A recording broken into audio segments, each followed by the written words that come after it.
वैसे guys I hope you are doing well. I am Veer, welcome to Stellar Family. तो कैसे हो मेरे दोस्तों? मैं आशा करता हूँ शानदार तरीके से आप लोग अपनी लाइफ को एंजॉय कर रहे हो, अपनी सेहत, फैमिली और पढ़ाई का ध्यान काफी अच्छे से रख रहे हो। कल मैंने आप लोगों के साथ में अंबेडकर जी के बारे में बात की थी, तो एक बच्चे के द्वारा बड़ा ही प्यारा सा मेल लिखा गया। बोला गया, सर रियलिटी है ये, जब हम लोग ऐसी ऐसी बातें सुनते हैं तो हमें कई बार शर्म आती है अपने ऊपर कि हमारे पास में सारे रिसोर्सेज हैं, सारी चीजें अवेलेबल हैं, A to Z सब चीजें हमारे घर वालों ने हमको दे रखी है, फिर भी हम लोग नहीं पढ़ पा रहे। आप लोग रियलिटी में देखो, बस एक चीज की कमी है जिसको बोला जाता है लैक ऑफ विल, यानी कि इच्छा की कमी है, इच्छा शक्ति की कमी है। अगर आप लोगों के अंदर इच्छा शक्ति जो है वो बरकरार रहे तो फिर कोई भी दिक्कत आप लोगों को देखने को नहीं मिलेगी। 99% लोग जो हैं और वो इसी बीमारी से जूझ रहे हैं। आप लोगों को पता है 99% लोग इस धरती पर इस इच्छा शक्ति की बीमारी से जूझ रहे हैं। जिस इंसान ने इस इच्छा शक्ति को अपने मन में पाल लिया, प्रॉपर वे में अपने काम पर फोकस करना स्टार्ट कर दिया, किसी की हिम्मत है उसके रास्ते में आएगा। आप लोग एक बार करके तो देखो किसी काम को, अपना इतना दृढ़ निश्चय बना लो कि बाढ़ आए, सुनामी आए, जलजला आए, कुछ भूकंप आए, कुछ भी आ जाए, अपना काम करना है, तो फिर देखो आप लोग का जो रास्ता है वो कैसे साफ होता है और जिंदगी में कैसे आप लोग अपने टारगेट को अचीव करते हो। और बड़ी ही प्यारी बात यहाँ पर बोली गई है कि अगर आप लोग अपना काम पैशन के साथ में और जॉयफुली करते हैं, मतलब क्या है, जुनून और खुशी के साथ में आप लोग अपने काम को करते हो और टेंशन को साइड में उठा के फेंक देते हो, तो भाई साहब रिजल्ट वैसा आएगा जैसा आना चाहिए। और अगर आप लोग अपने पैशन को नहीं फॉलो कर पा रहे हो, अपनी चीजों को एंजॉय नहीं कर पा रहे हो, तो फिर तो यार क्या ही मैं बोलूं, फिर तो वही बात में बाद में एक बात आएगी कि फिर पछताए क्या करे जब चिड़िया चुग गई खेत। अब तो भाई साहब चिड़िया को खेत चुगाते रहो और जिंदगी को बेसिकली बैठ के माथे पे हाथ पीट पीट के रोते रहो। तो क्यों नहीं उठते हो, क्यों नहीं अपना काम करते हो? तो जिंदगी में हमेशा अपने काम को इस तरीके से करो कि सामने वाले देखकर हैरान रह जाएं, यार ये ऐसा काम कर कैसे लेता है। वो वाला काम तब होगा जब आप लोग अपने काम को एंजॉय करते हो। अगर आप लोग कोई ऐसा काम कर रहे हो कि आप लोग अपने आप को पुश करना पड़ता है, जबरदस्ती काम करना पड़ता है, तो फिर तो ना हो पाएगा भाई ये। तो ऐसा कोई काम देखो जिसमें आप लोगों का मजा आता है, वरना काम जो है आप लोगों के लिए सजा बन जाएगा और अगर उसको एंजॉय करोगे तो मजा बन जाएगा। तो इसीलिए कहते हैं हमेशा उस काम को इंसान को करना चाहिए जो उसको काम न लगे, खेल लगे। और खेल खेल में अगर कोई काम आप लोगों ने करना स्टार्ट कर दिया, फिर सोचो क्या कोई आप लोगों को रोक पाएगा जिंदगी में आप लोगों का टारगेट अचीव करने से? तो इसको आप लोग इस तरीके से समझ सकते हैं थोड़ा सा, ठीक है।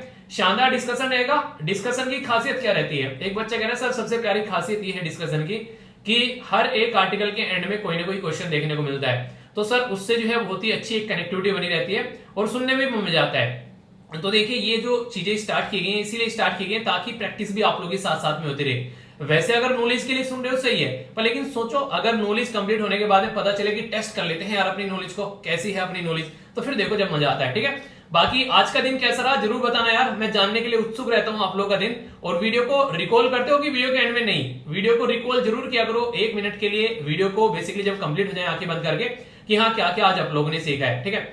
लेक्चर को आगे बढ़ाते हैं एक डे के साथ में। ज्यादा इंपॉर्टेंट तो नहीं है पर लेकिन जिस चीज के बारे में बात की जा रही है वो बहुत इंपॉर्टेंट है। बात की जा रही है बेसिकली किसी कार्य के बारे में, बात की जा रही है आर्ट के बारे में, यानी कि कला के बारे में, यानी कि कलाकारी के बारे में। आप लोगों को अगर पूछ रहे हैं कि यहाँ पर सचिन तेंदुलकर साहब जो हैं वो क्रिकेट के कलाकार थे, रोनाल्डो जो है वो फुटबॉल के कलाकार हैं, एपीजे अब्दुल कलाम सर जो थे वो मिसाइल मैन ऑफ इंडिया यानी कि साइंस के फील्ड के कलाकार, लता मंगेशकर जी के बारे में बात करें तो वो अपने फील्ड के कलाकार। हर एक इंसान जो है वो अपने फील्ड का कलाकार है, वही इंसान जो है वो टॉपर है।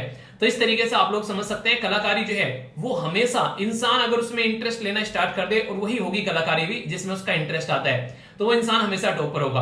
15 अप्रैल को ये डे सेलिब्रेट किया जाता है और यहाँ पर बेसिकली फाइन आर्ट्स के बारे में बात की जा रही है। तो इंटरनेशनल एसोसिएशन ऑफ आर्ट्स जो है उसके द्वारा सोचा गया कि क्यों ना यार इसको प्रमोट करें, क्यों ना लोगों की क्रिएटिविटी को अप्रिशिएट करें कि हाँ वाह क्या शानदार काम किया है, तो फिर आप लोग चीजों को एंजॉय कर पाओगे।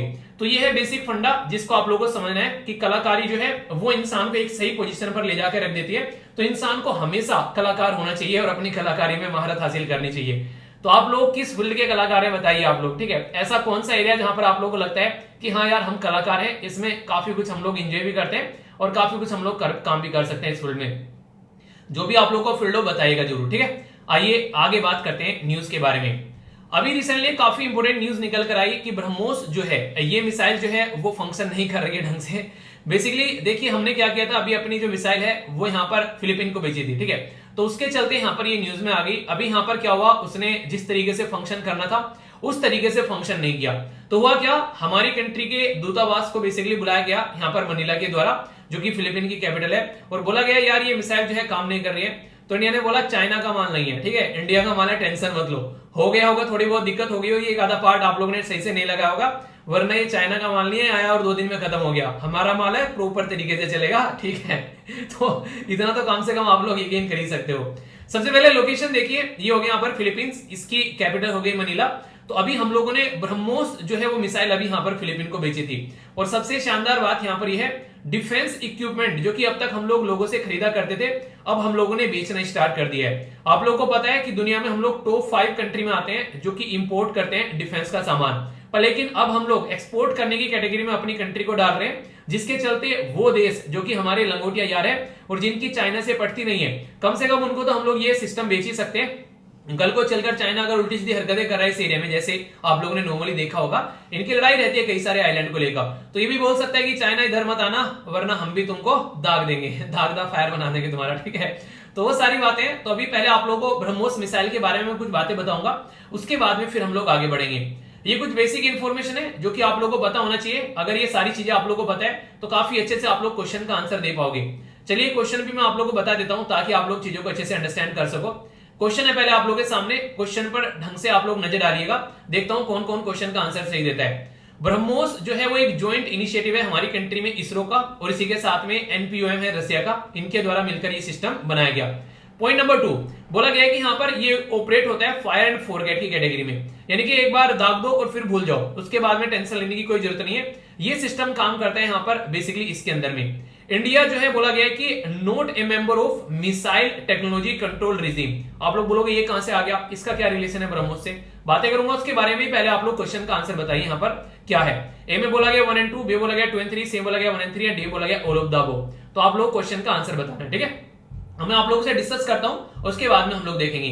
तो यहाँ पर बात की जा रही है ब्रह्मोस के बारे में। तो ब्रह्मोस जो है वो एक यहाँ पर ज्वाइंट इनिशिएटिव है डीआरडीओ का और एनपीओएम का, जो कि रसिया का और इंडिया का। और सबसे इंटरेस्टिंग चीज यहाँ पर ये जो नाम रखा गया ना ब्रह्मोस, ठीक है, तो ब्रह्मोस, तो ये एक बड़ी ही प्यारी रिवर है हमारी कंट्री में जिसका नाम है ब्रह्मपुत्र रिवर, और एक इतनी ही प्यारी रिवर है यहाँ पर रसिया के अंदर जिसका नाम है मोस्को रिवर, ठीक है। तो इन दोनों के रिवर के शब्द उठा लिए गए, जैसे यहाँ पर ब्रह्म इसका स्टार्टिंग का शब्द उठा लिया, और यहाँ पर मोस जो है यहाँ पर इसका शब्द उठा लिया, तो इसको मिलकर इसका इनिशिएटिव का नाम रखा गया ब्रह्मोस। तो आप लोगों से अगर ये पूछ ले किन 2 कंट्री की रिवर के नाम पर ब्रह्मोस का नाम रखा गया, तो यहाँ पर ब्रह्मोस का नाम रखा गया रसिया और बेसिकली इंडिया की रिवर के नाम पर। Point number 1। अब इसका अपोजिट भी पूछा जा सकता है कि कौन सी 2 कंट्री जो है वो ब्रह्मोस पर मिलकर काम करती है, ये किन 2 कंट्री का ज्वाइंट वेंचर है जिनके द्वारा ये मिसाइल डेवलप की गई है। ऐसे भी क्वेश्चन बन सकता है। तो इंडिया और रसिया का ज्वाइंट वेंचर है जिनके द्वारा यहाँ पर इसके ऊपर काम किया गया है। इसमें आप लोगों को यहाँ पर बेसिकली 2 स्टेज देखने को मिलेगी, एक सॉलिड फर्स्ट स्टेज और दूसरी लिक्विड, जो कि यहाँ पर बेसिकली पूरा सिस्टम यहाँ पर जो चलता है ये फ्यूल की स्टेज बेसिकली आप लोगों को देखने को मिलती है।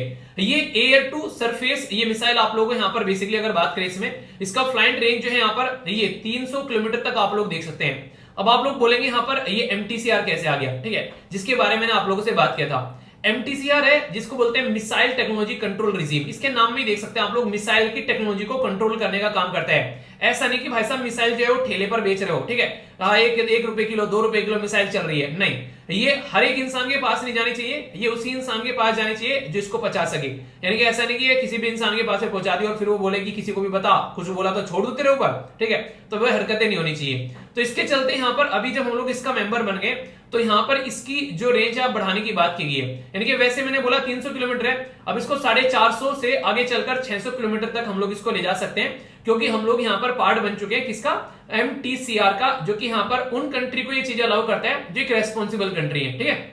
आप लोगों ने नॉर्मली सुना होगा, जैसे आप लोग मार्केट में जाते हैं और मार्केट में आप लोग मान लीजिए घर में आप लोग 3 आदमी हैं और मार्केट में जा रहे हैं, तो घर वाले पैसे उस इंसान के हाथ में देंगे जो लगता है ज्यादा रेस्पॉन्सिबल है, ठीक है, वरना पता चला दूसरे वाला गुम कर दिए, ठीक है, लापरवाह टाइप का बच्चा टाइप का वो होता है। जैसे घूमने चले जा रहे हो तो सब कहते हैं इकट्ठे होकर भी यार ना ये इंसान जो है ना इसके पास में रखते हैं, सारी चीजें ये सही रहेगा, ठीक है। तो ऐसी ऐसी हरकतें आप लोगों ने भी फेस की होगी। मेरे पास में आज की डेट में मेरे बहुत सारे ऐसे फ्रेंड हैं जिनके सिग्नेचर पड़े हुए हैं, बहुत सारे ऐसे जिनकी पासपोर्ट साइज फोटो पड़ी हुई है। जब फॉर्म भरा करते थे ना तो हाँ इसके पास में रख दो, ये इंसान इसको सिंगवा के रखेगा। मैंने कहा ये सही है। तो अभी मेरी जो हार्ड ड्राइव है उसमें बहुत सारे मेरे दोस्तों के जो फोटो और सिग्नेचर पड़े हुए हैं। मतलब फॉर्म भरना होता तो यार हमारे सिग्नेचर दे देना, क्योंकि अपना तो रहता नहीं है, कभी फॉर्मेट कर दिया कभी कुछ कर दिया। तो ये इस तरीके से आप लोगों को चीजें नॉर्मली देखने को मिलती है, ठीक है। तो अपनी चीजों को आप जितने अच्छे से अपनी चीजों को आप लोग रख पाते हो, उससे क्या रहता है, देखिए मेरा बेसिकली ये रहता है, जैसे मान लो अगर आप लोगों ने एक बार आदत डेवलप कर ली ना, लैपटॉप में कहां पे क्या क्या चीजें रखी हुई है, ठीक है, आप लोग ये घर में कहां पर क्या क्या चीजें रखी हुई है, तो आप लोग उसी को रिपीट किया करो। जैसे आप लोगों ने मोबाइल जो है वो आप लोग कहीं रखते हो, अपना जो रुमाल है कहीं पर रखते हो, घड़ी कहीं पर रखते हो, तो आप लोगों को पता होना चाहिए एग्जैक्ट चीज आप लोग कहां पर रखते हो। उससे फायदा क्या रहता है, उससे ये फायदा रहता है कि जब भी आप लोग कहीं बाहर निकलते हो तो हापड़ तापड़ में भी अगर आप लोग भागोगे ना जल्दी जल्दी में भी, तो आप लोग 1 मिनट के अंदर सारा सामान उठा लोगे जहां जहां पर रखा होगा। पर लेकिन अगर आप लोगों ने सही जगह पर नहीं रखा हुआ है, फिर पता है क्या होगा, फिर बोलेंगे मम्मी वो सामान कहां पे रखा हुआ, अरे वहीं रखा होगा देख तो ले, वहां पे कहीं मिलेगा नहीं वहां पर, और फिर जहां भी जाओगे आप लोग लेट हो जाओगे। तो हमेशा कहीं पर टाइम पर जाना है तो ये छोटी छोटी आदतें आप लोग को डेवलप करनी पड़ेंगी। कोशिश करो डेवलप करने की, कोई बड़ी चीज नहीं है, ऐसा नहीं कह रहा हूं कि आप लोग को भरतनाट्यम सीखना है, ठीक है, छोटी छोटी आदत डेवलप करनी है और आप लोग इनको कर सकते हो, ठीक है। तो इसके बारे में बात की जा रही है। ब्रह्मोस जो है वो हैवीएस्ट वेपन आप लोगों को देखने को मिलेगा जो कि सुखोई 30 पर डिप्लॉय किया जा सकता है। ये काफी इंपॉर्टेंट, हमारे पास में एक जहाज है जो कि फाइटर है जिसके ऊपर हम लोग ये डिप्लॉय कर सकते हैं, ठीक है, तो आसानी से इसको यूज भी कर सकते हैं। 2.5 टन के करीब आप लोगों को देखने को मिलेगा। अच्छा, 1 टन में कितने किलोग्राम होते हैं पता है आप लोगों को, नहीं पता है, चलिए बताइए, मुझे भी नहीं पता है, दोनों सर्च करते हैं मिलकर, ठीक है, लिखिए कमेंट बॉक्स में आकर। ये छोटी छोटी चीजें ये कम से कम आप लोगों को पता होनी चाहिए। टन, किलोग्राम, ये छोटी छोटी चीजें रहती है, मीटर, किलोमीटर, इनमें कंफ्यूजन रहेगा। जैसे कई सारे बच्चों को मिलियन में कंफ्यूजन रहता है, 1 मिलियन कितने लाख हो गए, ठीक है, इसका मतलब 1 बिलियन जो है उसमें कितने करोड़ हो गए या लाख हो गए। तो ये सारी छोटी छोटी ऐसी चीजें एक दिन बैठ के सर्च कर लो ना, एक पेज पे लिख लो यार, क्यों फालतू में इनको पोस्टपोन किए जा रहे हो। ऐसे थोड़ा ना होता है आज छोड़ दिया कल देख लेंगे परसों देख लेंगे, अरे ऐसे नहीं किया करते जिंदगी में, थोड़ा सा सीख लिया करते हैं थोड़ी चीजें। तो ये जो है ये मल्टी प्लेटफॉर्म से लॉन्च की जा सकती है, ये धरती पर से लॉन्च की जा सकती है मिसाइल, ये हवा में से लॉन्च की जा सकती है और जहाज से भी लॉन्च की जा सकती है जो पानी का जहाज होता है। और सबसे इंपॉर्टेंट बात ये, यहाँ पर आगे से कभी भी बॉर्डर मूवी बनाने की जरूरत नहीं पड़ेगी, यानी कि सूरज निकलेगा तो हम लोग अपने हवाई जहाज उड़ाएंगे, नहीं, ये डे एंड नाइट, ये किसी भी वेदर में, बारिश पड़ रही है, ओले पड़ रहे हैं, कोई दिक्कत नहीं है भाई साहब, दागना है तो दागना है। और कंडीशन ये है कि फायर एंड फॉरगेट, वो नहीं कहते कि एक बार लेक्चर चला दो और फिर आंखें बंद करके सो जाओ, अब तो पूरा चैप्टर कंप्लीट होने वाला है, ठीक है। तो वही वाली बात है, ये मिसाइल एक बार दाग दो और फिर भूल जाओ, जहां पर दागने की कोशिश की गई है वहीं पर ही लगेगी, ब्लैंक पॉइंट पर शूट करेंगे जाकर। तो वो चीज आप लोग यहाँ पर इसकी देखने को मिलेगी। ब्रह्मोस जो है ये one of the fastest cruise missile है, जो कि अगर बात करें करंटली ऑपरेट की जाती है ये 2.8 मैक पर, और आगे आने वाले टाइम में इसकी स्पीड और भी ज्यादा बढ़ाने की बात की जा रही है। तो वो भी मैं आप लोगों से बातें करूंगा, कई इंटरेस्टिंग आगे एक पॉइंट और जानते हैं। जैसे आप लोग यहाँ पर देख पाएंगे एयर से भी, लैंड से भी, और यहाँ पर बेसिकली सी, पानी से भी इसको लॉन्च किया जा सकता है। तो ये काफी इंपोर्टेंट एक हमारी कंट्री के लिए बात बोल सकते हैं। इसका मतलब ये है कि एयरफोर्स, आर्मी और नेवी सारे के सारे इसको यूज कर सकते हैं। कहने का मतलब इनडायरेक्ट वे में ये था, जिसको आप लोग को अच्छे से समझना है, ठीक है। तो ये कुछ बातें थी। बाकी 2 स्टेज मैंने बताई थी, पहली स्टेज जो है और सेकंड स्टेज जो है यहाँ पर जब सेपरेट होगा तो मैक 1 की स्पीड देखने को मिलेगी, इसी के साथ में फिर आगे चलकर यहाँ पर मैक 3 की स्पीड आप लोग को देखने को मिलेगी। आखिर ये मैक 1, मैक 2, मैक 3 क्या है, इसको भी एक बार आप लोगों को समझा देता हूँ। ये बेसिकली मैक नंबर होता है जो कि आप लोगों को नॉर्मली आप लोगों ने देखा होगा, जब किसी भी चीज की स्पीड आप लोगों को चेक करनी होती है तो मैक में यहाँ पर चेक की जाती है इस तरीके से। तो खासकर मिसाइल के बारे में बात करते हैं और इनको अलग अलग कैटेगरी में डिवाइड किया गया है। जैसे सबसोनिक होता है, ट्रांससोनिक होता है, इसी के साथ में सुपरसोनिक होता है और हाइपरसोनिक होता है। तो यहाँ पर अगर मैक 1 से कम स्पीड है तो इसका मतलब है सबसोनिक हो गया, ट्रांससोनिक यानी कि 1 है, इसका मतलब सुपरसोनिक यानी कि 1 से ज्यादा है, और हाइपरसोनिक यानी कि 5 से ज्यादा है। अभी कई सारी कंट्री ये बोल रही है हम लोगों ने हाइपरसोनिक मिसाइल भी बना ली है। अभी कुछ दिनों पहले नॉर्थ कोरिया भी बोल रहा था यूएसए को कि मेरी तरफ को आंख मत दिखाना वरना आंखें निकालकर गोटियां खेलूंगा। क्यों? क्योंकि मैंने हाइपरसोनिक मिसाइल बना ली है, ठीक है। तो ये इसके बारे में आप लोग याद रखिएगा। अभी यहाँ पर एक और इंपॉर्टेंट बात जो आप लोगों से कई बार पूछ लिया जाता है, एक तो होता है बैलिस्टिक मिसाइल और एक आप लोगों को देखने को मिलेगा हाइपरसोनिक मिसाइल। ये तो इनमें क्या डिफरेंस होता है अगर कोई आप लोगों से पूछे तो इसको आप लोग थोड़ा समझ सकते हैं। अगर कोई बोले बैलिस्टिक मिसाइल है तो वो क्या करती है, वो पहले यहां से जैसे लॉन्च की गई तो वो जाएगी एटमॉस्फेयर से बाहर, यानी कि जैसे यहां तक एटमॉस्फेयर है, यहां तक मान लीजिए 100 किलोमीटर है तो ये इससे बाहर जाएगी यहाँ पर, ठीक है, और इससे बाहर जाने के बाद में फिर से आएगी यहाँ पर वापसी और फिर से आकर यहाँ पर टारगेट को हिट करेगी। तो ये होती है बैलिस्टिक मिसाइल। पर लेकिन हाइपरसोनिक जो मिसाइल होती है ये कैसी रहती है, ये इन्वायरमेंट के अंदर ही रहकर एटमॉस्फेयर के अंदर ही जाकर यहाँ पर हिट कर देती है। ये ऐसे नहीं कि बाहर घूम के आएगी और फिर आएगी, नहीं, ये झट मंगनी फट बिया वाली बात है भाई साहब। हम तो ऐसा है फटाफट काम करने वाले इंसानों में से। अगर इनके बीच में कोई डिफरेंस भी आप लोगों से पूछ ले तो ये याद रखिएगा। अगर बात करें बैलिस्टिक मिसाइल और यहाँ पर क्रूज मिसाइल के बारे में तो ये फॉलो करती है बैलिस्टिक स्ट्रेटजी, यानी कि पहले इन्वायरमेंट से बाहर जाएगी और फिर आके उसको यहाँ पर हिट करेगी। ये क्या करती है भाई साहब, हम तो घर के अंदर ही रहना पसंद करते हैं, सीधा जाकर हम लोग हिट करने वाले इंसानों में से हैं, ठीक है। तो ये बेसिकली हाई एल्टीट्यूड यानी कि हाई ऊंचाई पर जाती है तो इजी टू ट्रेस होती है, इसको कोई जल्दी से ट्रेस भी नहीं कर पाता है। जितनी देर में लोग सोचते हैं ट्रेस करना, इतनी देर में तो काम करके निकल जाता है, ठीक है। टारगेट जो होता है यहाँ पर ये बेसिकली प्री डिटरमाइन होता है, ठीक है, फिट फॉर लार्ज टारगेट पर। लेकिन यहाँ पर क्या होता है, ये स्मॉल टारगेट को भी हिट कर सकती है और मोबाइल टारगेट को भी, ठीक है। इस तरीके से आप लोग समझ सकते हैं। गाइडेड ओनली ड्यूरिंग रिलेटिव जो फ्लाइट्स होती है उसके थ्रू इसको गाइड किया जा सकता है। ये सेल्फ नेविगेटिंग है, एक बार आप लोगों ने छोड़ दिया इस पे लगा कि भाई साहब जा मार के आ, अब ये ना छोड़ने वाला है, ठीक है। कहीं भी जाओ कहीं भी भागो, ये वहीं जाके तुमको मारेगा, ये आप लोगों को देखने को मिलेगा। इसके ऊपर जो है थोड़ा सा अगर बात करें, देखिए ये जो है अगर इसके बारे में बात करें, ये गवर्न बाय द ग्रेविटी, ये ग्रेविटी इनकी पहले इन्वायरमेंट से बाहर जा रही है, फिर यहाँ पर इन्वायरमेंट से वो अंदर आ रही है। पर ये सेल्फ नेविगेशन है, इसके ऊपर कोई ज्यादा इंपैक्ट इस तरीके की चीजों का पड़ता नहीं, ठीक है। जब इतनी स्पीड में जाएगी तो कहां इंपैक्ट पड़ेगा, पलक झपकते ही सामने वाले का उन्हें धुआं उड़ा दिया, तो ये आप लोगों को देखने को मिलेगा। तो इतनी शानदार मिसाइल जब हम लोगों ने बना ली है, तो यार थोड़ी बहुत चूक हो गई कहीं पे, टेंशन मत लो, खोल दिया होगा कोई अंजर पंजर, आकर ठीक करते हैं। वैसे भी आप लोगों को पता है हम लोगों ने मजे मजे में एक मिसाइल अभी पाकिस्तान के ऊपर दाग दी थी, ठीक है। तो इसलिए ज्यादा टेंशन नहीं करते ऐसी ऐसी बातों का, कहने का मतलब ये है। तो ये इसके बारे में पूरा मुद्दा है यहाँ पर, तो इसके बारे में आप लोगों को ये बातें पता होनी चाहिए। अब क्वेश्चन को पढ़ता हूं फिर से, और क्वेश्चन को ध्यान से पढ़िएगा। अब बताइए कौन सी स्टेटमेंट यहाँ पर सही है। ब्रह्मोस जो है वो ज्वाइंट वेंचर है यहाँ पर इसरो का, और इसी के साथ में निपोम जो एनपीओएम है जो रशिया का, और ये फायर एंड फोरगेट की कैटेगरी में आती है, और India is not a member of MTCR. अब यहाँ पर ये जो क्वेश्चन मैंने आप लोगों के सामने रखा है, इसमें बेसिक इंपोर्टेंट जो चीज है जो आप लोगों को समझनी पड़ेगी वो है यहाँ पर ये, ठीक है। ये आप लोग देखिए नोट यहाँ पर बोला गया, ठीक है। तो अगर आप लोगों को ये भी पता है कि इंडिया मेंबर है या फिर नहीं है, आप लोगों को ये भी नहीं पता है यहाँ पर इसरो लिखा हुआ है या डीआरडीओ लिखा हुआ है, तो फिर तो कोई दिक्कत ही नहीं है, फिर तो पूरा ही क्वेश्चन गलत करने वाले हो, ठीक है। पर लेकिन आप लोगों को अगर पता है कि यहाँ पर ये जो है ये गलत है, इसमें से कोई स्टेटमेंट आप लोगों को मतलब पता है कि ये सही हो सकती है गलत हो सकती है, तो फिर एक बात अलग है। पर लेकिन ये अगर आप लोगों ने नहीं पढ़ा है तो फिर पूरा क्वेश्चन पढ़ने का कोई मतलब भी नहीं है, ठीक है, क्योंकि फिर भी आप लोग गलती करने वाले, ऊपर का पता है चाहे नहीं पता है। तो इसलिए आंसर क्या हो गया, यहाँ पर बोला गया कि नोट करेक्ट, तो कौन सा करेक्ट नहीं है यहाँ पर, तो एक तरीके से 1 और 3 जो है वो करेक्ट नहीं है, बाकी फर्स्ट सेकंड वाला करेक्ट है यहाँ पर। इसमें यहाँ पर क्या आएगा, इसमें यहाँ पर आएगा डीआरडीओ, और यहाँ पर क्या आएगा, ये हम इसके मेंबर हैं, इसीलिए तो हमको पावर मिली है कि हम लोग अपना रेंज बढ़ा सकते हैं यहाँ पर। तो बिना पावर मिले रेंज कैसे बढ़ाएंगे, तो इसके चलते आंसर सी हो गया। सारी डिटेल में इंफॉर्मेशन दे रखी है, कोई भी डाउट आप लोगों को नहीं होना चाहिए, अगर डाउट होगा तो उसको दूर कर ही आगे बढ़ना है, ठीक है। तो ये था पूरा टॉपिक जिसको हम लोगों ने देख लिया, इसके बारे में आप लोग आइडिया रखिएगा, ओके। लेक्चर को आगे बढ़ाते हैं एक डे के साथ में, ज्यादा इंपॉर्टेंट तो नहीं है, पर लेकिन जिस चीज के बारे में बात की जा रही है वो बहुत इंपॉर्टेंट है। बात की जा रही है बेसिकली किसी कार्य के बारे में, बात की जा रही है आर्ट के बारे में, यानी कि कला के बारे में, यानी कि कलाकारी के बारे में। आप लोगों को अगर पूछ रहे हैं कि यहाँ पर सचिन तेंदुलकर साहब जो हैं वो क्रिकेट के कलाकार थे, रोनाल्डो जो है वो फुटबॉल के कलाकार हैं, एपीजे अब्दुल कलाम सर जो थे वो मिसाइल मैन ऑफ इंडिया यानी कि साइंस के फील्ड के कलाकार, लता मंगेशकर जी के बारे में बात करें तो वो अपने फील्ड के कलाकार। हर एक इंसान जो है वो अपने फील्ड का कलाकार है, वही इंसान जो है वो टॉपर है। तो इस तरीके से आप लोग समझ सकते हैं कलाकारी जो है वो हमेशा इंसान अगर उसमें इंटरेस्ट लेना स्टार्ट कर दे, और वही होगी कलाकारी भी जिसमें उसका इंटरेस्ट आता है, तो वो इंसान हमेशा टॉपर होगा। 15 अप्रैल को ये डे सेलिब्रेट किया जाता है, और यहाँ पर बेसिकली फाइन आर्ट्स के बारे में बात की जा रही है। तो इंटरनेशनल एसोसिएशन ऑफ आर्ट्स जो है उसके द्वारा सोचा गया कि क्यों ना यार इसको प्रमोट करें, क्यों ना लोगों की क्रिएटिविटी को अप्रिशिएट करें कि हाँ वाह क्या शानदार काम किया है, तो फिर आप लोग चीजों को एंजॉय कर पाओगे। तो ये है बेसिक फंडा जिसको आप लोगों को समझना है कि कलाकारी जो है वो इंसान को एक सही पोजीशन पर ले जाकर रख देती है। तो इंसान को हमेशा कलाकार होना चाहिए और अपनी कलाकारी में महारत हासिल करनी चाहिए। तो आप लोग किस फील्ड के कलाकार हैं बताइए आप लोग, ठीक है। ऐसा कौन सा एरिया जहां पर आप लोगों को लगता है कि हाँ यार हम कलाकार हैं, इसमें काफी कुछ हम लोग एंजॉय भी करते हैं और काफी कुछ हम लोग काम भी कर सकते हैं इस फील्ड में। जो भी आप लोग को फील्ड हो बताइएगा जरूर, ठीक है। आइए आगे बात करते हैं न्यूज के बारे में। अभी रिसेंटली काफी इंपोर्टेंट न्यूज निकल कर आई कि ब्रह्मोस जो है ये मिसाइल जो है वो फंक्शन नहीं कर रही है ढंग से। बेसिकली देखिए हमने क्या किया था, अभी अपनी जो मिसाइल है वो यहाँ पर फिलीपीन को भेजी थी, ठीक है। तो उसके चलते यहाँ पर ये न्यूज में आ गई। अभी यहाँ पर क्या हुआ, उसने जिस तरीके से फंक्शन करना था उस तरीके से फंक्शन नहीं किया।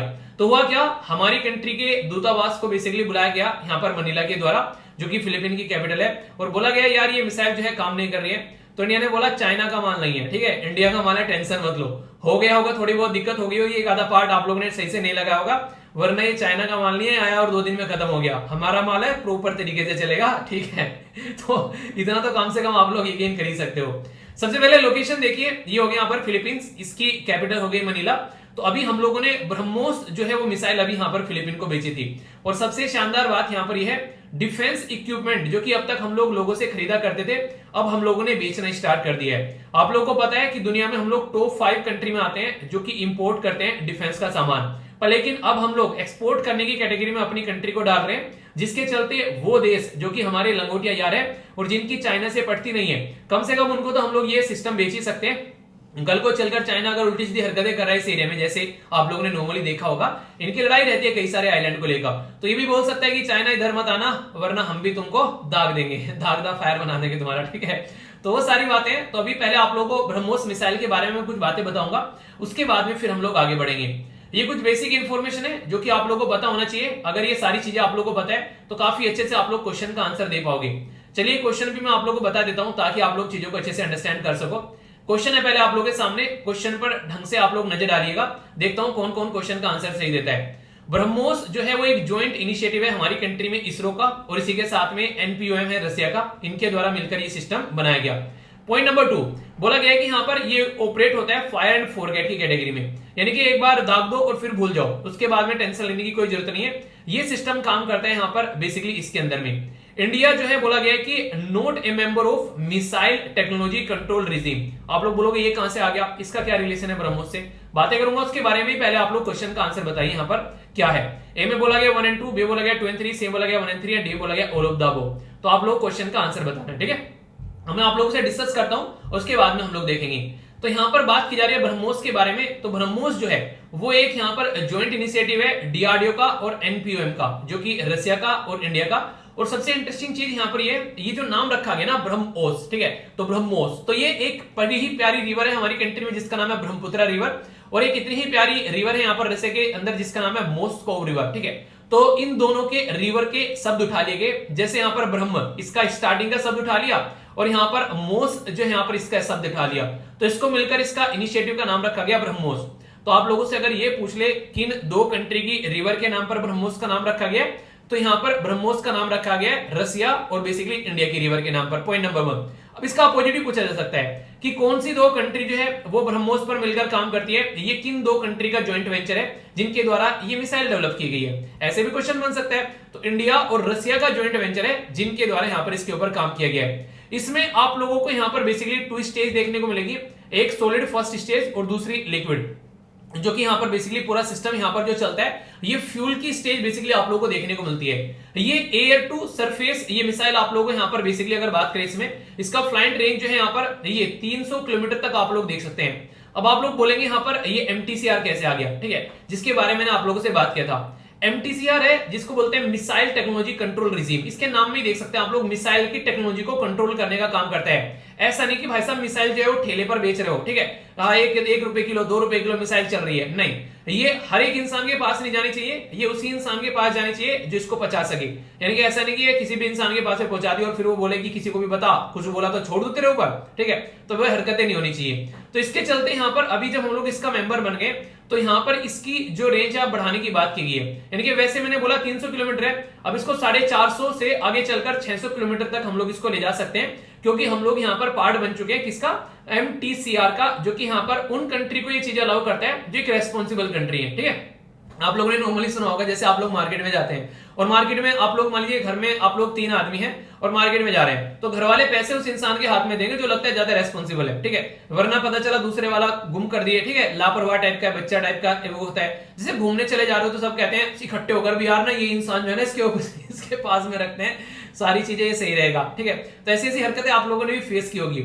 मेरे पास में आज की डेट में मेरे बहुत सारे ऐसे फ्रेंड हैं जिनके सिग्नेचर पड़े हुए हैं, बहुत सारे ऐसे जिनकी पासपोर्ट साइज फोटो पड़ी हुई है। जब फॉर्म भरा करते थे ना तो हाँ इसके पास में रख दो, ये इंसान इसको सिंगवा के रखेगा। मैंने कहा ये सही है। तो अभी मेरी जो हार्ड ड्राइव है उसमें बहुत सारे मेरे दोस्तों के जो फोटो और सिग्नेचर पड़े हुए हैं। मतलब फॉर्म भरना होता तो यार हमारे सिग्नेचर दे देना, क्योंकि अपना तो रहता नहीं है, कभी फॉर्मेट कर दिया कभी कुछ कर दिया।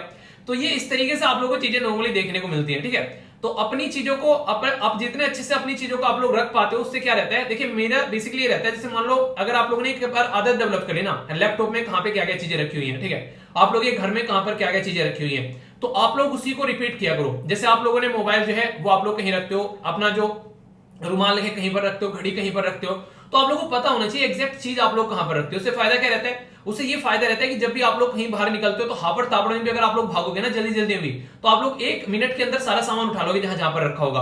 पर लेकिन अगर आप लोगों ने सही जगह पर नहीं रखा हुआ है, फिर पता है क्या होगा, फिर बोलेंगे मम्मी वो सामान कहां पे रखा हुआ, अरे वहीं रखा होगा देख तो ले, वहां पे कहीं मिलेगा नहीं वहां पर, और फिर जहां भी जाओगे आप लोग लेट हो जाओगे। तो हमेशा कहीं पर टाइम पर जाना है तो ये छोटी छोटी आदतें आप लोगों को डेवलप करनी पड़ेंगी। कोशिश करो डेवलप करने की, कोई बड़ी चीज नहीं है, ऐसा नहीं कह रहा हूं कि आप लोग को भरतनाट्यम सीखना है, ठीक है। छोटी छोटी आदत डेवलप करनी है और आप लोग इनको कर सकते हो, ठीक है। तो इसके बारे में बात की जा रही है। ब्रह्मोस जो है वो हैवीएस्ट वेपन आप लोगों को देखने को मिलेगा जो कि सुखोई 30 पर डिप्लॉय किया जा सकता है। ये काफी इंपॉर्टेंट, हमारे पास में एक जहाज है जो कि फाइटर है जिसके ऊपर हम लोग ये डिप्लॉय कर सकते हैं, ठीक है। तो आसानी से इसको यूज भी कर सकते हैं। 2.5 टन के करीब आप लोगों को देखने को मिलेगा।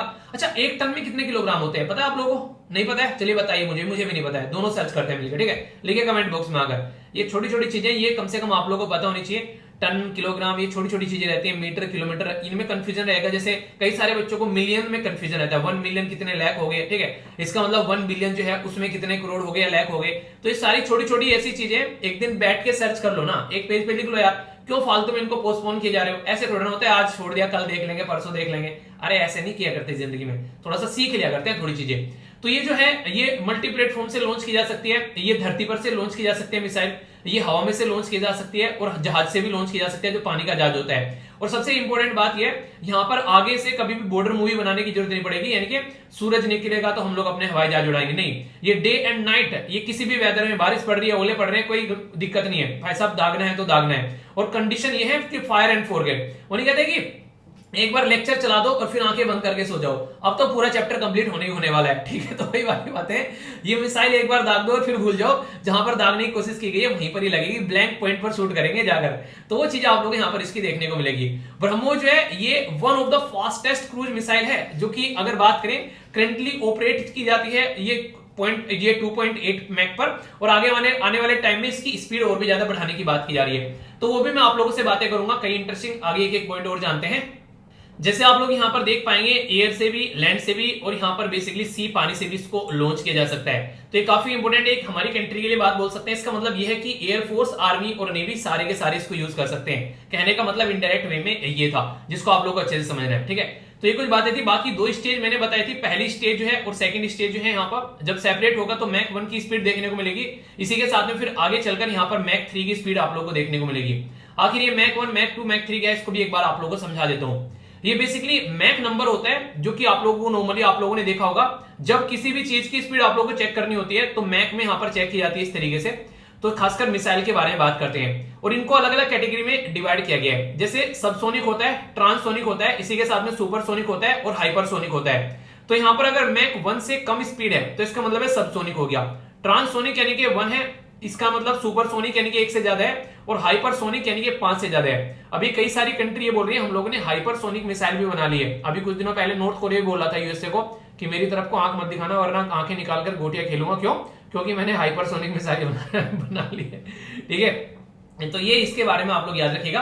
अभी यहाँ पर एक और इंपॉर्टेंट बात जो आप लोगों से कई बार पूछ लिया जाता है, एक तो होता है बैलिस्टिक मिसाइल और एक आप लोगों को देखने को मिलेगा हाइपरसोनिक मिसाइल। ये तो इनमें क्या डिफरेंस होता है अगर कोई आप लोगों से पूछे तो इसको आप लोग थोड़ा समझ सकते हैं। अगर कोई बोले बैलिस्टिक मिसाइल है तो वो क्या करती है, वो पहले यहां से जैसे लॉन्च की गई तो वो जाएगी एटमॉस्फेयर से बाहर, यानी कि जैसे यहां तक एटमॉस्फेयर है, यहां तक मान लीजिए 100 किलोमीटर है तो ये इससे बाहर जाएगी यहाँ पर, ठीक है। और इससे बाहर जाने के बाद में फिर से आएगी यहाँ पर वापसी और फिर से आकर यहाँ पर टारगेट को हिट करेगी।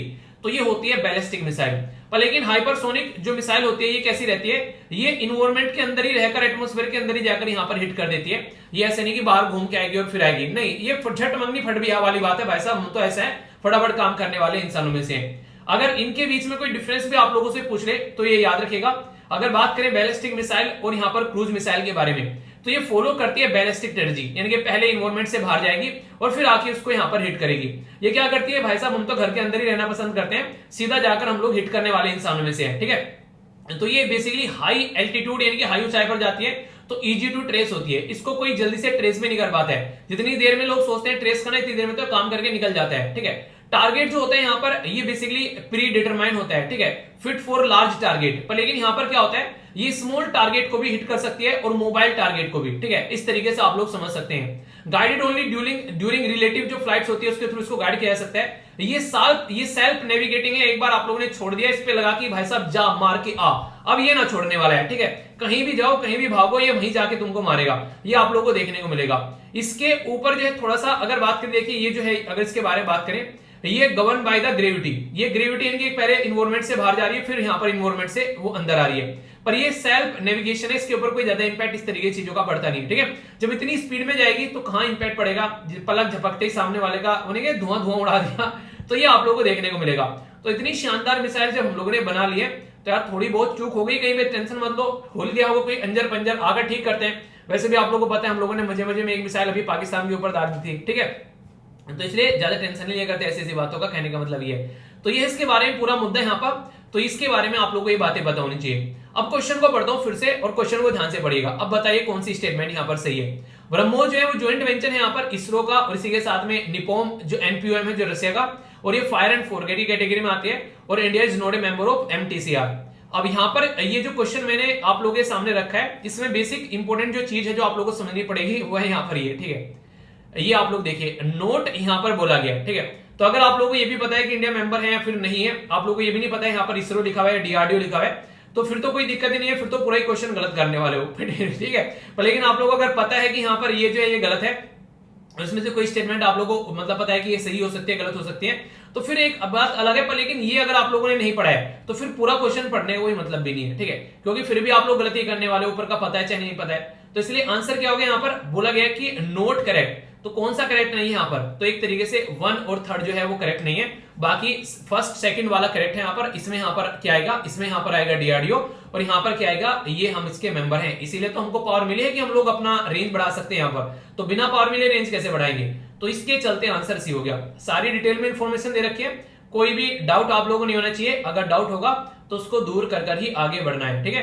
तो ये था पूरा टॉपिक जिसको हम लोगों ने देख लिया, इसके बारे में आप लोग आइडिया रखिएगा, ओके। काफी इंटरेस्टिंग सा और डिफरेंट सा क्वेश्चन आप लोगों को यहाँ पर ही देखने को मिलेगा, जिसके बारे में आप लोगों को मैं यहाँ पर बताने वाला हूँ कई सारी बातें। अभी यहाँ पर बात करें टर्टल के बारे में, और टर्टल भी ऐसा जिसका आप लोगों को डिफरेंस थोड़ा देखने को मिलेगा। इसकी जो यहाँ पर ये ऊपर है थोड़ा सा एक कील टाइप में चोंच से निकली हुई मिलेगी, ठीक है। ये टेंट टाइप में आप लोगों को देखने को मिलेगा, तो इसी के नाम पर इसका नाम जो रखा गया है वो टेंट टर्टल रखा गया है, ठीक है। तंबू कछुआ भी आप लोग इसको बोल सकते हैं। तो इसके चलते अभी ये न्यूज में आ गया कि इंडिया में जो टेंट टर्टल है उसको जो बेसिकली लिस्ट किया गया है शेड्यूल 1 जो वाइल्ड लाइफ प्रोटेक्शन एक्ट है उसके तहत, ताकि यहाँ पर इसको हाईएस्ट डिग्री का प्रोटेक्शन मिल सके, यानी कि उच्च स्तरीय सुरक्षा इसको प्रदान की जा सके। ये बातें यहाँ पर की जा रही है। तो इंडिया में जो टेंट टर्टल है यहाँ पर इसको कैसे प्रोटेक्ट करना है और इसके ऊपर काम किया रहा है, क्योंकि कई बार इलीगल माइनिंग होती है नर्मदा रिवर के अंदर, वहां पे भी कई बार दिक्कतें देखने को मिलती है। तो इसके बारे में बेसिक इन्फॉर्मेशन मैं आप लोगों से डिस्कस करूंगा, जो कि आप लोगों को समझना है, ठीक है। सबसे पहले अगर टेंट टर्टल के बारे में आप लोगों को बताऊं तो ये बेसिक क्वेश्चन आप लोगों के लिए यहां से बन सकता है। टेंट टर्टल कहां कहां पर पाया जाता है, पहले तो ये पता होना चाहिए, क्योंकि अगर इसके बारे में डिस्कस करेंगे और आप लोगों को जाकर देखना है कहां कहां पर है, तो ये इंडिया, नेपाल और बांग्लादेश, यानी कि मोटे मोटे तौर पर बोले तो हमारे ही आसपास में आप लोगों को देखने को मिलेगा। ये जो टेंट टर्टल है ये इंडियन सब कॉन्टिनेंट के अंदर पाया जाता है, और यहाँ पर ये ऐसी नदियों के अंदर होता है जो मीडियम टू स्लो फ्लो करती हैं। ऐसा नहीं कि वो फराटेदार रिवर बहती है उनके अंदर पाया जाएगा, नहीं, जो आराम आराम से मजे मजे में रिवर बहती है उसके अंदर आप लोगों को यहाँ पर ये देखने को मिलेगा, ठीक है। ये ऊपर से आप लोग देखते हैं इनकी जो टोटी है निकली रहती है कील टाइप में, और यहाँ पर इसके साइड में एक पिंक टाइप की आप लोगों को यहाँ पर पट्टी देखने को मिलेगी, चोंच निकली हुई है और पिंक टाइप की पट्टी आप लोगों को देखने को मिलेगी। तो ये है पर्टिकुलर जो ये टर्टल है, थोड़ा सा डिफरेंट आप लोग यहाँ पर नजर आएगा। तो इसी के चलते यहाँ पर बोला गया एक यहाँ पर एक कील टाइप में आप लोग को देखने को मिलेगी, जो कि बिल्कुल सीधा, और इसके मार्जिन में एक पिंक जो है वो आप लोगों को रिंग टाइप में यहाँ पर एक लाइन नजर आएगी, ठीक है। इसी के साथ में जो यहाँ पर जो नहीं एक तरीके से अगर यंग कछुआ है कोई, तो उसमें आप लोगों को यहाँ पर पिंक स्पॉट भी देखने को मिलते हैं उसके गाल पर, या फिर इसकी जो नेक होती है उस पर भी 4-5 व्हाइट स्पॉट देखने को मिलते हैं। तो नॉर्मल कछुए से थोड़े से डिफरेंट है, ऐसा आप लोग यहाँ पर इनको बोल सकते हैं, ठीक है। तो इनके बारे में अगर आप लोगों से कोई पूछ ले तो थोड़ा सा इनके बारे में याद रख सकते हैं। अगर बात की जाए तो यहाँ पर इसके IUCN के बारे में और ये सारी बातें मैं बता देता हूँ प्रोटेक्शन के बारे में। अगर वाइल्ड लाइफ प्रोटेक्शन एक्ट जो कि 1972 का है, उसके चलते अगर आप लोग बात करेंगे तो इसको लिस्ट 1 में रखा गया ताकि प्रोटेक्ट ढंग से किया जा सके। IUCN यानी कि international union of conservation for nature, इसमें इसको लोअर रिस्क की कैटेगरी में या फिर लीस्ट कंसर्न की कैटेगरी में रखा गया। टेंशन नहीं है, पर लेकिन आगे आने वाले टाइम में टेंशन देखने को मिलेगी। और CITES में यहाँ पर इसको बेसिकली लिस्टेड किया गया अंडर शेड्यूल 2, जो कि यहाँ पर ये कन्वेंशन है कि ताकि यहाँ पर इनका इलीगल व्यापार न हो सके जो ऐसी स्पीसीज होती हैं। कई सारी थ्रेट आप लोगों को इनको देखने को मिलेगी, जैसे कि इनका व्यापार किया जाता है, कई बार इनको पकड़ा जाता है, कई सारे खाने पीने में यूज करते हैं, कुछ दवाइयों में यूज करते हैं वो, और इनका हैबिटेट जहां रहने की जगह वहां पर कई बार कहानी खत्म होगी, पता चला वहां पर बांध बना दिया, पानी का जो फ्लो है किसी और को मोड़ दिया। अभी इंटरलिंकिंग के प्रोजेक्ट चल रहे हैं रिवर के, तो बहुत सारे ऐसे इश्यूज यहाँ पर सामने निकल कर आते हैं। तो इन इश्यूज को भी यहाँ पर अंडरस्टैंड करना पड़ता है जब कोई ऐसा इशू आप लोगों को देखने को मिलता है। तो ये बेसिक इन्फॉर्मेशन है जो कि आप लोग यहाँ पर समझ सकते हैं। कई बार कई सारे क्वेश्चन आप लोगों को यहाँ पर देखने को मिलते हैं, तो माइंड में बिल्कुल क्लैरिटी आप लोगों को रखनी है इसको लेकर, अगर कल को कोई क्वेश्चन बनता है तो ठीक है। तो ये इसके बारे में बिल्कुल बेसिक इन्फॉर्मेशन। एक और इंटरेस्टिंग इसका नाम है, इसको कोरी पुचेरा के नाम से भी, कोरी पचेड़ा के नाम से भी इसको जाना जाता है, ठीक है। कॉमन नेम इसको कोरी पचेड़ा भी बोलते हैं। और इसी के साथ में पेंग सुसरा, ये टेरिटोरिया, इसका ये साइंटिफिक नेम आप लोग को देखने को मिलेगा। तो ये कुछ बेसिक इन्फॉर्मेशन है, तो इसके बारे में आप लोग यहाँ पर समझ सकते हैं। कल वो क्वेश्चन पूछ लिया और खासकर यूपीएससी से क्वेश्चन पूछ लेती है आप लोगों से, इसलिए मैंने डिटेल में आप लोगों को बताया। अब यहाँ पर गवर्नमेंट जो है वो चाह रही है यहाँ पर कि यार इनको प्रोटेक्ट किया जा सके। तो हमारे देश में जहां पर भी प्रोटेक्टेड एरिया, चाहे वो नेशनल पार्क हो, वाइल्ड लाइफ सेंचुरी हो, कंजर्वेशन जो रिवर वाला एरिया हो या रिजर्व वाला एरिया हो, या फिर कम्युनिटी रिजर्व वाला एरिया हो, तो हर एक उस एरिया में यहाँ पर इनको प्रोटेक्ट करने की बात यहाँ पर की जा रही है ताकि कोई दिक्कत देखने को न मिले। फाइनेंशियल असिस्टेंस जो है यहाँ पर टू स्टेट और यूनियन टेरिटरी के बारे में बात करें तो सेंट्रली स्पॉन्सर्ड स्कीम यहाँ पर निकल कर आती है, जिसमें integrated development of wild life habitat के बारे में बात की जाती है। यानी कि वो वाइल्ड लाइफ जिनका हैबिटेट खराब होता जा रहा है उनको कैसे प्रोटेक्ट करना है, उसके बारे में आप लोगों को चीजें यहाँ पर देखने को मिलेगी। वाइल्ड लाइफ प्रोटेक्शन एक्ट के बारे में बात करें 1972, तो ये भी काफी इंपोर्टेंट आप लोगों के लिए हो जाता है। इसके तहत भी यहाँ पर चीजों को प्रोटेक्ट करने की यहाँ पर बात की जाती है, जिसको हम लोगों को समझना पड़ेगा। यानी कि कहने का मतलब यहाँ पर यह कि हम लोगों को यहाँ पर इनको प्रोटेक्ट करना पड़ेगा। इसके चलते गवर्नमेंट जो है वो काम कर रही है, दूसरे स्टेट के साथ में मिलकर भी काम कर रही है। प्रोटेक्शन के कई सारे स्टेप यहाँ पर उठाए जा रहे हैं, और लोकल कम्युनिटी जहां पर लोकल एरिया में पाए जाते हैं उस कम्युनिटी को भी साथ में लेकर चलने की बात की जा रही है, क्योंकि लोकल कम्युनिटी को अगर साथ में लेकर चलेंगे तो ही इनका सोल्यूशन और अच्छे लेवल पर हम लोग निकाल पाएंगे। तो वो भी आप लोगों के सामने यहाँ पर वाइल्ड लाइफ जो यहाँ पर बात करें, यहाँ पर वाइल्ड लाइफ क्राइम कंट्रोल जिसको WCC आप लोग बोलते हैं, उसके साथ में कोऑर्डिनेट करके भी यहाँ पर काम किया जाता है यूनियन और स्टेट जो बेसिकली टेरिटरी वाला एरिया है इनके द्वारा, ताकि कोई अनलॉफुल ट्रेड न कर सके, ठीक है। तो देखिए बेसिक पर्पज क्या रहता है, बेसिक पर्पज यहाँ पर ये रहता है जो कोई ऐसी डिफरेंट सी प्रजाति है उसको काफी लार्ज स्केल पर बेचा जाता है, खरीदा जाता है, और कल को बहुत सारी दिक्कतें देखने को मिलने लगती हैं। अगर उनको कोई इस तरीके से खरीद रहा है, बेच रहा है, और कल को उनकी संख्या जो है खत्म हो जाती है, तो फिर कैसे निकल कर आएगा। तो इसीलिए यहाँ पर आप लोगों ने कई बार देखा होगा, बोला यह जाता है कि इनका व्यापार नहीं होना चाहिए। और ये मैं नहीं, इंटरनेशनल लेवल पर भी यहाँ पर ये CITES होता है, इसकी फुल फॉर्म आप लोगों को पता है ना, इसको बोलते हैं कन्वेंशन ऑन इंटरनेशनल ट्रेड, यानी कि एक तरीका संगठन है इंटरनेशनल ट्रेड पर जो कि रोकता है इंडेंजर्ड स्पीसीज और वाइल्ड फ्योना एंड फ्लोरा। यानी कि एक तरीके से अगर कोई इंडेंजर्ड स्पीसीज है उनका ट्रेड नहीं होना चाहिए, उनमें व्यापार नहीं होना चाहिए, उसको रोकने का यहाँ पर काम करता है। तो उसके ऊपर ऑलरेडी यहाँ पर ये कन्वेंशन आप लोगों को देखने को मिलता है। तो ये बेसिक इंफॉर्मेशन है जो कि आप लोग यहाँ पर पता होनी चाहिए। अब क्वेश्चन में आप लोगों से पूछूंगा, देखता हूं कौन सी आंसर इसका देता है। यहाँ पर बात की जा रही है इंडियन टेन टर्टल के बारे में। बोला गया ये इंडिया, नेपाल और बांग्लादेश से पाए जाते हैं, क्वेश्चन नंबर 1 स्टेटमेंट। दूसरी स्टेटमेंट बोला गया कि ये एक्टिव स्विमर है और आर मेनली ये यहाँ पर बेसिकली कार्निवोरस है। दूसरी स्टेटमेंट आप लोगों को देखने को मिलेगी। तीसरा बोला गया कि इंडियन जो 10 टर्टल है लिस्टेड है IUCN की लिस्ट के फर्स्ट के अंदर में, जो कि वाइल्ड लाइफ प्रोटेक्शन एक्ट है 1972 का। सही आंसर यहाँ पर क्या है ये आप लोगों को बताना है, देखता हूं कौन सही आंसर देता है। तो एक स्टेटमेंट के बारे में मैंने यहाँ पर बताया नहीं, ताकि यहाँ पर आप लोग इसको ध्यान रख सको। ये एक्टिव स्विमर होते हैं और मेनली कार्निवोरस नहीं, ये हार्बिवोरस होते हैं, ठीक है। यानी कि ये जो है ये बेसिकली शाकाहारी प्राणी होते हैं, ठीक है। तो ये स्टेटमेंट यहाँ पर गलत होगी। तो आंसर क्या हो गया, आंसर यहाँ पर इसका C हो गया। तो ये सारी बातें मैंने ऑलरेडी आप लोगों से यहाँ पर डिस्कस की है, तो कोई भी कंफ्यूजन आप लोगों को इसके बारे में नहीं होना चाहिए। अगर कल को कोई क्वेश्चन बने तो आप लोगों के माइंड में इसको लेकर क्लैरिटी होनी चाहिए, ठीक है। तो ये एक एक पॉइंट जो है मैंने आप लोगों को यहाँ पर बता दिया, अब यहाँ पर इसको याद रखिएगा। एक काफी इंपोर्टेंट और एक छोटा सा कॉन्सेप्ट मैं आप लोगों को यहाँ पर बताने वाला हूं, जिसमें आप लोगों से कई बार ये पूछ लिया जाता है कि अगर कोई प्रोजेक्ट है उसको अगर हम लोग बोलते हैं ये जो प्रोजेक्ट है इसको हम लोगों को नेशनल प्रोजेक्ट जो है वो डिक्लेयर करना है, तो किसी प्रोजेक्ट को नेशनल प्रोजेक्ट डिक्लेयर करने का क्या पर्पज होता है और किस बेसिस पर यहाँ पर उसको नेशनल प्रोजेक्ट डिक्लेयर किया जाता है। अभी सिंचाई परियोजना है देश के अंदर में, यानी कि हमारी कंट्री में जो इरिगेशन से रिलेटेड जो परियोजना है उसको नेशनल प्रोजेक्ट डिक्लेयर करने की बात की जा रही है। तो criteria for declaration irrigation project as a national project, तो उसके बारे में हम लोग बातेंगे। तो क्या क्या यहाँ पर क्राइटेरिया होता है बस समझने की कोशिश करते हैं। ये मेनली 4 क्राइटेरिया आप लोगों को यहाँ पर देखने को मिलेंगे। जो एलिजिबिलिटी क्राइटेरिया है कि अंडर नेशनल प्रोजेक्ट अगर लेकर आना है स्कीम को, तो यहाँ पर ये क्या क्या चीजें हैं वो फॉलो करनी पड़ेगी, यानी कि क्या क्या चीजें उसके अंदर होनी चाहिए अगर उसको नेशनल लेवल का प्रोजेक्ट बनाना है। पॉइंट नंबर 1 यहाँ पर इंटरनेशनल प्रोजेक्ट यहाँ पर वो होना चाहिए जहां पर जो वाटर का जो यूज है वो ट्रीटी की रिक्वायरमेंट यहाँ पर है, जैसे नहीं इंडस वाटर कोई ट्रीटी होगी ऐसे, और कंट्री के इंटरेस्ट में हो। तो पहला तो इंटरनेशनल एंगल को इसके अंदर होना चाहिए। दूसरा इंटर स्टेट कोई प्रोजेक्ट हो अगर, यानी कि अगर कोई राज्य के 2 राज्य के अंदर कोई प्रोजेक्ट चल रहा है और वहां पर उनके बीच में कोई रिजोल्यूशन नहीं निकल पा रहा है और रस्साकसी चल रही है, तो उसको भी यहां पर आप लोग ले सकते हैं, क्योंकि आगे चलकर इंटरलिंकिंग भी करनी है रिवर की, तो उसको भी आप लोग नेशनल बेसिकली प्रोजेक्ट में क्रिएट कर सकते हो। तीसरा नंबर बोला गया यहाँ पर इंटर स्टेट प्रोजेक्ट, जिसको एडिशनल इरिगेशन का पोटेंशियल हो लगभग 2 लाख हेक्टेयर को वो और इरिगेट कर सके। तो वहां पर अगर कोई यहां पर कोई डिस्प्यूट ना हो, पहले वाले में डिस्प्यूट है पर लेकिन 2 लाख हेक्टेयर का क्राइटेरिया नहीं है, पर यहां पर ये आप लोगों को देखने को मिलेगा। या फिर तीसरा कोई ऐसा जो ऑलरेडी बना हुआ है, पुराना कोई प्रोजेक्ट है, उसको एक्सटेंशन करना है, रिनोवेशन करना है, या फिर उसको मॉडर्नाइज कैटेगरी में लेकर आना है, तो 2 लाख हेक्टेयर की कैटेगरी का पोटेंशियल वो रखता हूं यहां पर, तो उसको आप लोग नेशनल प्रोजेक्ट बना सकते हैं। क्या क्या बताया? पहला तो ये बताया कि यहां पर वो इंटरनेशनल एंगल उसके अंदर होना चाहिए। दूसरा, यहां पर इंटर स्टेट प्रोजेक्ट अगर कोई है और यहां पर 2 कंट्री के बीच में सोल्यूशन नहीं निकल पा रहा है और यहां पर जो इंटरलिंकिंग रिवर पर भी काम कर रहे हैं, तो इसको आप लोग ले सकते हो।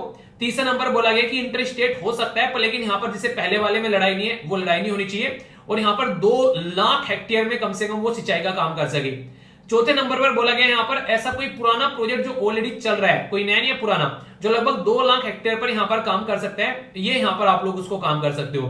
तो ये 4 क्राइटेरिया यहां पर इसके लिए रखे गए, जो कि काफी इंपॉर्टेंट है। स्टेटमेंट देकर डायरेक्ट क्वेश्चन आप लोगों से एग्जाम में बन सकता है।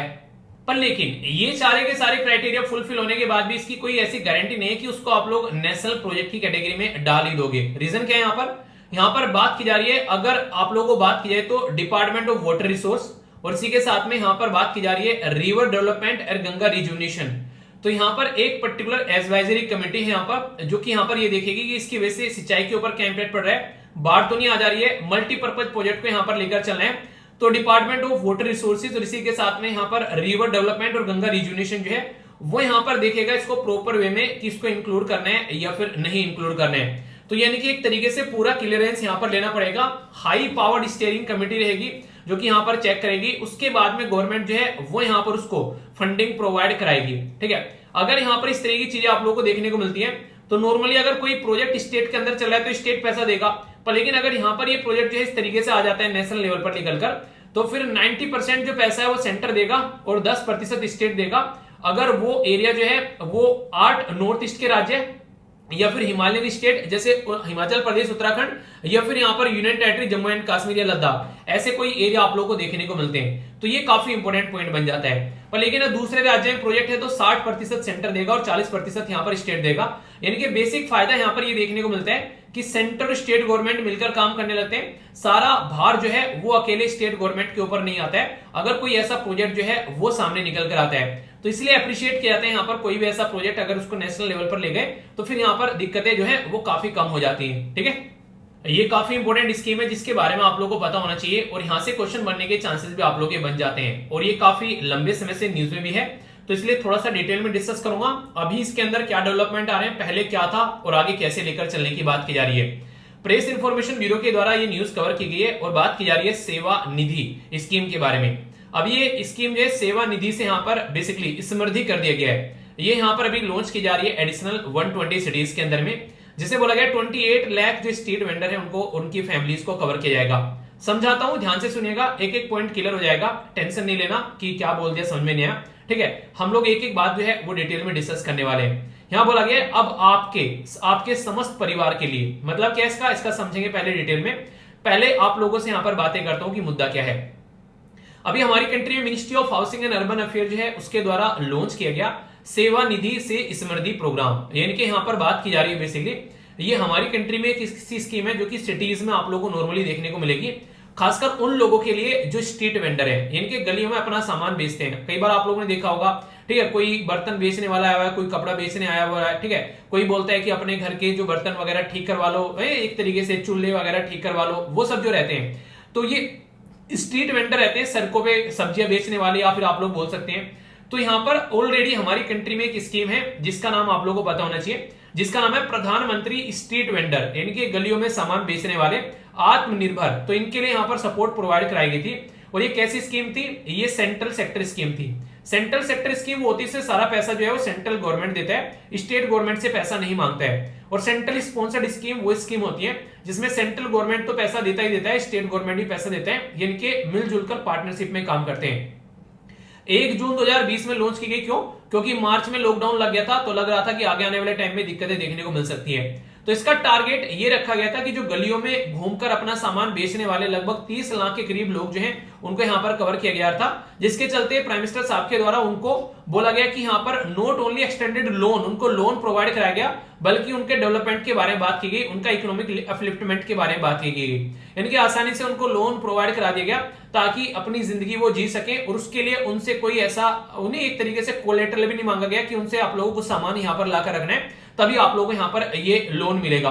तो इस तरीके से भी यहां पर क्राइटेरिया जो है वो एक तरीके से उनको छूट दे दी गई। तो कहने का मतलब यहां पर ये काफी शानदार तरीके से यहां पर इसको लेकर चला गया ताकि यहां पर सोसाइटी में उनका ध्यान रखा जा सके, क्योंकि अगर सड़कों पर लॉकडाउन लगा हुआ है तो सामान कहां बेचेंगे ले जाकर, उनके घर में तो चूल्हा भी नहीं जलेगा, तो उनकी जिंदगी कैसे चलने वाली है। तो काफी वनरेबल हो गए थे, तो उनको बचाना, उनको प्रोटेक्ट करना ये गवर्नमेंट की रेस्पॉन्सिबिलिटी थी।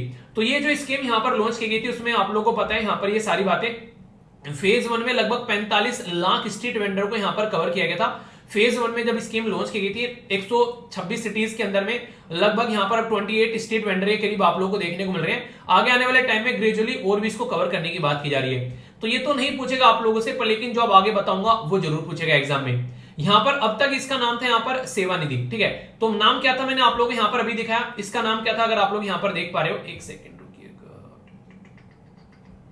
अब तक इसका नाम था प्रधानमंत्री सेवा निधि, ठीक है, पीएम सेवा निधि, ठीक है। इसका मतलब था स्ट्रीट वेंडर आत्मनिर्भर निधि, पर लेकिन अब इसका नाम क्या कर दिया गया, इसका नाम कर दिया सेवा निधि से समृद्धि, और यहां पर बोला गया कि पूरे परिवार को कवर यहां पर किया जाएगा। तो जो स्कीम लॉन्च की गई थी यहां पर पहले, अब उसको और आगे ले जाने की बात की जा रही है ताकि और अच्छे लेवल पर इसको बढ़ाया जा सके, और यहां पर इंप्लीमेंट किया जाएगा क्वालिटी काउंसिल ऑफ इंडिया के थ्रू ताकि क्वालिटी भी मेंटेन रख सके प्रोग्राम की। तो प्रधानमंत्री सेवा निधि में जो बेनिफिशियरी यहां पर आप लोगों को देखने को मिलेंगे, तो एक साथ में उनको यहां पर 8 गवर्नमेंट स्कीम का फायदा मिलने वाला है। यानी कि अब तक तो उनको लोन वगैरह मिल रहा था, वो सारी चीजें थी ओनली, पर लेकिन अब उनको 8 गवर्नमेंट की स्कीम जो ऑलरेडी चल रही है स्ट्रीट वेंडर के लिए, उन 8 स्कीम का फायदा देखने को मिलेगा। अब वो 8 स्कीम कौन कौन सी है वो मैं आप लोगों को बताऊंगा।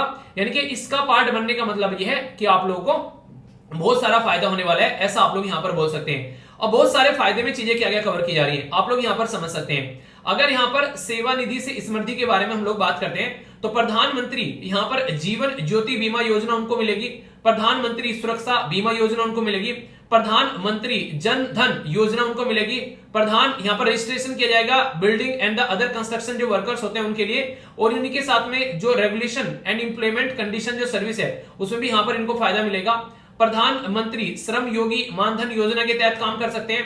नेशनल फूड सिक्योरिटी एक्ट जिसके तहत हमारे देश में अभी लोगों को खाना पीना प्रोवाइड कराया जाता है ताकि लोग भूखे न रहे, और हमारी कंट्री में अभी recently one nation one card implement किया गया।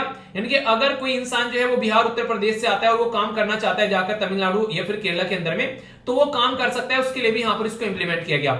जननी सुरक्षा योजना के बारे में यहां पर बात की गई, प्रधानमंत्री मातृत्व वंदना योजना के बारे में यहां पर बात की गई। तो ये वो सारी स्कीम है जिनके बारे में आप लोग यहां पर समझ सकते हैं। कल को कोई क्वेश्चन आप लोगों से पूछ ले तो इसको लेकर कोई भी डाउट जो है वो आप लोगों के माइंड में नहीं होना चाहिए। जैसे अगर मोटे मोटे तौर पर मैं आप लोगों से बातें करूं चीजें स्टार्ट कहां से हुई थी, तो यहां पर प्रधानमंत्री के द्वारा जब आत्मनिर्भर भारत प्रोग्राम लॉन्च किया गया था तो उसमें बोला गया था कि लोगों को आत्मनिर्भर बनाना है, तो यहां पर माइक्रो क्रेडिट फैसिलिटी स्टार्ट की गई कि उन लोगों को जिनके पास में कुछ नहीं है कम से कम उनकी जिंदगी चलती रहनी चाहिए। कोविड-19 के टाइम पर कोई सब्जी ठेले रेडे लगाने वाले इंसान है उनका ध्यान रखने के लिए यहां पर यह स्कीम लॉन्च की गई। इसमें प्रधानमंत्री अगर बात करूं जीवन ज्योति बीमा योजना, लाइफ इंश्योरेंस प्रोवाइड कराया गया 2 लाख तक का, और यहां पर ओनली 330 रुपए यहां पर महीने के देने हैं। एक साल में 365 दिन होते हैं। यहां पर यह बोला गया कि 1 रुपए से भी कम जो यहां पर राशि रखी गई ऐसा आप लोग सोच सकते हैं। तो 50 साल से पहले और 18 साल के बीच में यहां पर अगर आप लोग हैं तो इसका फायदा आप लोग उठा सकते हैं। ऐसे यहां पर प्रधानमंत्री सुरक्षा बीमा योजना के बारे में बातें की गई, तो ये लॉन्च की गई थी यहां पर इसी प्रकार से लोगों को फायदा उठाने के लिए। इसमें तो ओनली 12 रुपए देने थे आप लोगों को 1 साल के, तो ये तो बिल्कुल ही कहानी बिल्कुल नीचे लाकर रख दी थी, ठीक है। ये कई सारी स्कीम और देखते हैं, जैसे प्रधानमंत्री यहां पर जो बेनिफिट है यहां पर प्रधानमंत्री जनधन योजना, तो इसमें लोगों के अकाउंट खुलवाए गए, यहां पर जीरो बैलेंस पर अकाउंट खुलवाए गए, इसमें एक्सीडेंटल इंश्योरेंस भी दिया गया कल को अगर दिक्कत हो जाए, ठीक है। तो यूनिवर्सल बैंकिंग फैसिलिटी सबको प्रोवाइड कराएगी। प्रधानमंत्री यहां पर बात करें तो ये आप लोगों को देखने को मिलेगा जो बेसिकली श्रम योगी मानधन के बारे में बात की जा रही है। 15,000 से नीचे अगर किसी इंसान की इनकम है तो यहां पर उसको यहां पर ये फायदा देखने को मिलेगा। तो उसको आगे चलकर 60 साल की एज के बाद में 30,000 की ये पेंशन स्टार्ट की जा सकती है। तो ऐसी कई सारी स्कीम आप लोगों को यहां पर देखने को मिलती है जिसका फायदा जो है वो इंसान उठा सकता है। तो यहाँ पर ये सारी इस तरीके से स्कीम लॉन्च की गई। तो कहने का मतलब यहाँ पर ये कि अलग अलग तरीके की स्कीम लॉन्च की गई एक पर्टिकुलर स्कीम के तहत। तो इस तरीके से भी क्वेश्चन आप लोगों के एग्जाम में बन सकता है कि अच्छा ये क्या आ गया। तो कोई भी कंफ्यूजन आप लोगों को इसके बारे में नहीं होना चाहिए, अगर होगा तो उसको दूर कर आप लोगों को आगे बढ़ना है। ठीक है, तो ये थी यहाँ पर कुछ बातें। आई होप कि आप लोगों ने इसको अच्छे से एंजॉय किया होगा। तो कैसा रहा आज का डिस्कशन, मैं आशा करता हूं आप लोगों ने अच्छे से एंजॉय किया होगा। पहले हम लोगों ने ब्रह्मोस के बारे में काफी कुछ बातें जानी, क्वेश्चन भी आप लोगों से पूछा, तो आंसर इसी तरीके से आप लोग देते रहा करो। कोई भी डाउट आप लोगों के माइंड में इसको लेकर नहीं होना चाहिए। अगर कोई भी क्वेश्चन आता है तो अगर माइंड में क्लैरिटी रहेगी तो लंबे समय तक आप लोग चीजों को याद रख पाओगे। इंडिया और नीदरलैंड के रिलेशन के बारे में हम लोगों ने बातें की। एक क्वेश्चन भी मैंने आप लोगों से पूछा यहाँ पर, जो कि आप लोगों ने अच्छे से पार्टिसिपेट किया। तो ये अच्छे से आप लोगों को आंसर देना होता है, तभी लंबे समय तक चीजें आप लोग याद रख पाओगे। ठीक है, कोई भी पॉइंट है क्लियर रही के माइंड में। एक यहाँ पर कछुए के बारे में बातें की। ठीक है, जो यहाँ पर टेंट कछुआ है बेसिकली। ठीक है, इससे रिलेटेड क्वेश्चन का आंसर भी आप लोगों ने काफी अच्छे से दिया। इसी के साथ में यहाँ पर इरिगेशन प्रोजेक्ट के बारे में कुछ बातें करी, कैसे कैसे इरिगेशन प्रोजेक्ट के बारे में बातें होती हैं, तो इसके बारे में भी आप लोग यहाँ पर याद रख सकते हैं। कल को कोई क्वेश्चन पूछ ले तो आप लोगों के माइंड में उसको लेकर क्लैरिटी होनी चाहिए। और अभी इस स्कीम के बारे में मैंने डिटेल में आप लोगों को बताया। इसके अंदर टोटल 8 स्कीम भी है जो कि आप लोगों को याद रखनी है। कोई कंफ्यूजन आप लोगों को नहीं होना चाहिए कि इसके बारे में यार ये कहां से निकल कर आ गया। ठीक है, तो सारी पॉइंट जो है वो क्रिस्टल क्लियर होना चाहिए। ये जो लेक्चर है अगर आप लोगों को अच्छा लगा तो इसकी पीडीएफ आप लोग टेलीग्राम से जाकर डाउनलोड कर लेना, और बाकी रिकॉल जरूर करना एक बार लेक्चर को कि हाँ आप लोगों ने अच्छे से इसको सुना है और कितनी चीजें आप लोगों के याद है। मॉर्निंग में जो लेक्चर आता है उसके साथ में आप लोग रेगुलर अपने दिन की एक अच्छी स्टार्ट कर सकते हैं। एक पूरा न्यूज़पेपर कवर किया जाता है जिसका नाम है द हिंदू। तो द हिंदू का एनालिसिस आप लोगों को देखने को मिलता है मॉर्निंग में, उसको भी आप लोग करंट और स्टैटिक के साथ में कवर कर पढ़ते हैं। तो इसको भी आप लोग अपनी लाइफ का पार्ट बना सकते हैं। आज का डिस्कशन यहीं पर समाप्त करता हूं, तो मिलता हूं नेक्स्ट लेक्चर में। बड़ों को नमस्ते, छोटों को प्यार, छोटी सी लाइफ एंजॉय करार। मिलता हूं नेक्स्ट वीडियो में, तब तक के लिए जय हिंद।